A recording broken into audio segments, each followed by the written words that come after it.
Another one of the things that I really like about Moasure is that we've built in this feature called Ignore Line, which by default is in layers mode, which I'm on at the moment.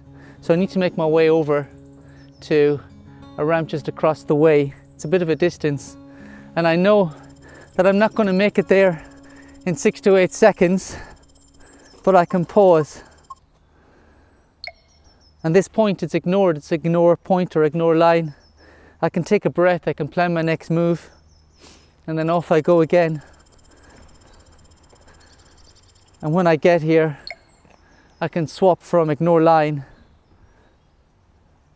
as a path type to line, and then we can start measuring. And as I move,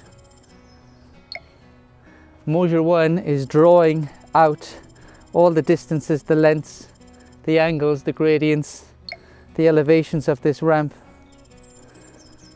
And I don't feel rushed at all, so there's no need for me to be crash landing or stabbing the Moasure stick into the ground. I can take my time while still moving at speed reasonably. You know, I'm not moving at Usain Bolt speeds here. And there we go, we're nearly finished. How long did that take? I'm not timing it obviously at the moment, but that didn't take long. And now I can move on to the next jump and so forth.